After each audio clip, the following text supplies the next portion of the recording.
ఏ అధికారంతో తను ఈ యొక్క మొత్తం వ్యవహారం మీద చర్యలు చేపట్టినారు, భూమిని ప్రైవేట్ వాళ్ళకి కేటాయిస్తూ చర్యలు ఎట్లా తీసుకున్నారు, ఆర్డర్లు ఎట్లా ఇచ్చినారు అని చెప్పని హరీష్ రావు గారు ప్రశ్నించినారు.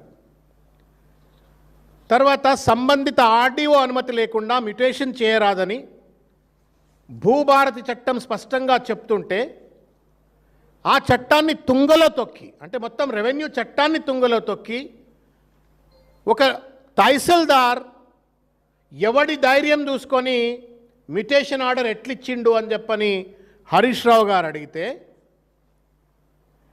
తనకు లేనటువంటి అధికారాలను అన్వయించుకొని తన పరిధిని దాటి ఆర్డర్లు ఎట్లా ఇచ్చిండు అని చెప్పని హరీష్ రావు గారు ప్రశ్నిస్తే ఒక్కడంటే ఒక్కడు దానిపైన సమాధానం చెప్పట్లేరు.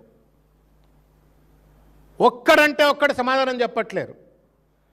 అదేమి 100 గజాలు 200 గజాలు 50 గజాల భూమి కాదు, అది 100 ఎకరాల భూమి, 1000 కోట్ల రూపాయల విలువైనటువంటి ఒక ప్రభుత్వ భూమి. వాళ్ళ రియల్ ఎస్టేట్ దందాల కోసం ప్రైవేట్ వాళ్లకు ఒక తహసీల్దార్ కట్టబెట్టిండంటే నమ్మొచ్చా అన్న? ఇది 1000 కోట్ల భూమి ఒక ఎంఆర్ఓ రపరప సంతకం పెట్టి హైకోర్టు తీర్పులు ఉండగా కలెక్టర్ని కాదని ఆర్డీఓని కాదని ఇచ్చేస్తాడా?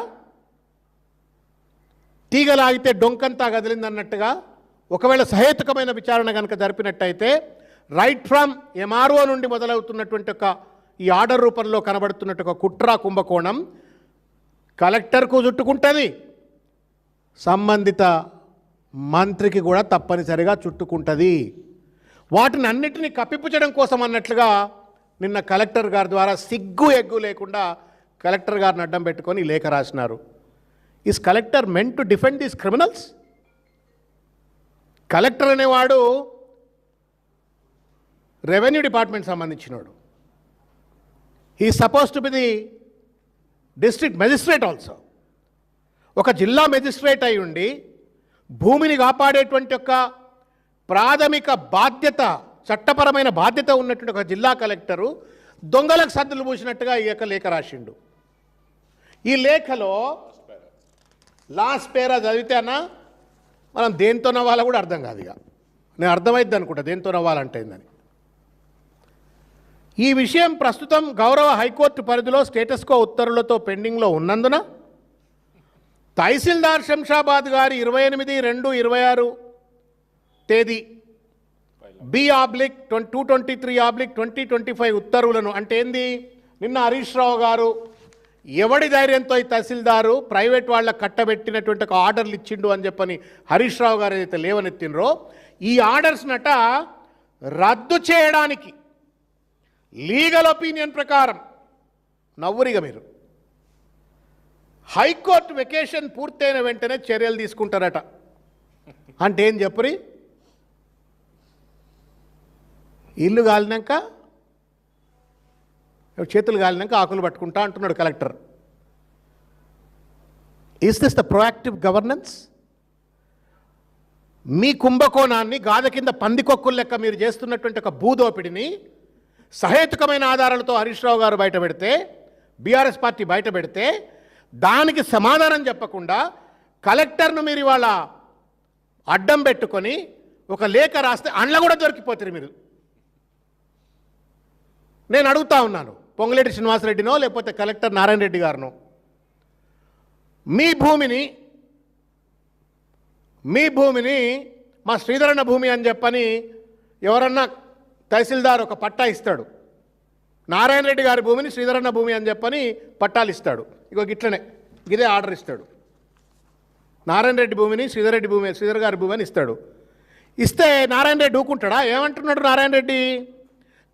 హైకోర్టు అంతా వెకేషన్ అయినాక అట్లెట్ల తహసీల్దార్ ఆర్డర్ ఇచ్చిండో నేను ఆయన పైన చర్యలు తీసుకుంటా అంటున్నాడు. ఇంతకంటే దుర్మార్గం, నీచత్వం, అలసత్వం ఏ మాటలన్నా నాకు అర్థం కావట్లేదు. మళ్ళీ ఆయనే స్టేటస్కో ఉందంటాడు. నాన్సెన్స్. ప్రభుత్వం నడుపుతున్నారా, సర్కస్ కంపెనీ నడుపుతున్నారా? ఏమయ్యా రేవంత్ రెడ్డి గారు, ఏం ప్రభుత్వం అయ్యా ఇది? మంది భూములు లాక్కుంటారు, పేదోని ఇండ్లు కూలగొడుతురి, ప్రభుత్వ భూముల్ని కబ్జాలు చేస్తురి, ఆఖరికి ఆధారాలతో ఎంఆర్ఓ అనేటోడు ఎవరి ధైర్యం చూసుకొని అడ్డమైన లేఖ రాస్తాడండి వాడు? నీ ధైర్యమే రేవంత్ రెడ్డిది. పొంగులేటి శ్రీనివాసరెడ్డో లేకపోతే రేవంత్ రెడ్డో ధైర్యం చూసుకొని ఈడు లేఖ రాస్తాడు. ఆ లేఖకు మద్దతు అన్నట్టుగా స్టేటస్కో ఉంది, తప్పుడు లేకే, దీనిపైన చర్యలు తీసుకోవాలంటే నేను కోర్టు దమ్ముంటే ఆర్డర్ ఏమన్నా పొంగులేటి శ్రీనివాసరెడ్డి నువ్వు దీని మీద నేను I'm not even asking whether tahsildar to be dismissed or not dismissed. You have a legitimate right, authority ఉంది నీకు. ఇది ఏదైతే ప్రొసీడింగ్ నంబర్ B/223/25 డేటెడ్ 28/2/26 ఇది ఇల్లీగల్, ఇది తప్పు అని చెప్పని ఇచ్చే దమ్మెందుకు లేదు నారాయణ రెడ్డి నీకు? Because you are also complicit. Collector కూడా కాంప్లిసిట్ కాబట్టి ఎంఆర్ఓ కలెక్టర్ అంతా కూడా కుమ్మక్కైపోయి, సంబంధిత మంత్రులు పెద్దలు అంతా కలిసి కుమ్మక్కైపోయి వేల కోట్ల రూపాయలు విలువ చేసేటువంటి ఒక పెద్ద షాపూర్ భూములను కబ్జా చేయాలని ప్రయత్నం చేస్తున్నారు. కాబట్టి ఈ దొంగలేఖ రాసి హరీష్ రావు గారికి ఏదో సమాధానం చెప్పినాము అని చెప్పని ప్రజలను మభ్యపెట్టేట్టుకు ప్రయత్నం చేస్తున్నారు. మేము ఒకటే చెప్తా ఉన్నాం, అండ్ వీ రీటరేట్ అగైన్, వదిలిపెట్టేదే లేదు ఎవరిని. అది ఆఫీసర్ అయినా సరే, లేకపోతే ఎంఆర్ఓ అయినా సరే, మంత్రి అయినా సరే. పెద్ద పెద్ద మాటలు మాట్లాడండి ఇంతకుముందు పొంగులేటి శ్రీనివాసరెడ్డి గారు. ఎవరిని వదిలిపెట్టే ముచ్చట్లేదు. We will fight legally, we will fight on the field. మిమ్మల్ని ఎక్కడ ఎట్లా ఎక్స్పోజ్ చేయాలని అట్లా ఎక్స్పోజ్ చేస్తాం. డిఓపిటీ కూడా రాస్తాం నారాయణ రెడ్డి గారు. నీ అధికారాలను నువ్వు కాంప్లిసిట్ కాకపోతే ఇది ఎందుకు నువ్వు ఇమీడియట్గా సస్పెండ్ చేయవు ఈ ఆర్డర్ను? నువ్వు దీంట్లో కనుక నీ పాత్ర లేకపోతే నువ్వు ఎందుకు సస్పెండ్ చేయట్లేవు? వై ఇస్ దట్ యువర్ ఎవడావాడు నీకు లీగల్ ఒపీనియన్ ఇచ్చినాడు that you are not suppose to take an action against the MRO అని చెప్పని సుదర్శన్ రెడ్డి గారు చెప్పినరా? ఏజీ గారు చెప్పినరా? GP revenue చెప్పినరా? ఒకవేళ అట్లా చెప్పినట్టయితే ఇక ఈ మొత్తం ప్రభుత్వాన్ని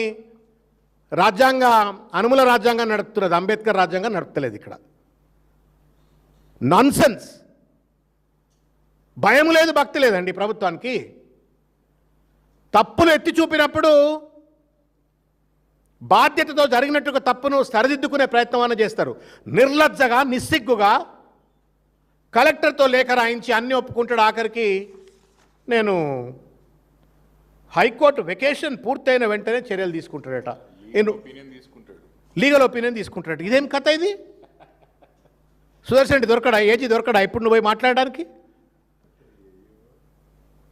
డ్రామా కంపెనీ నడుపుతా ఉన్నాడు రేవంత్ రెడ్డి, సర్కస్ కంపెనీ నడుపుతా ఉన్నాడు, దోపిడీ సామ్రాజ్యం నడిపిస్తూ ఉన్నాడు.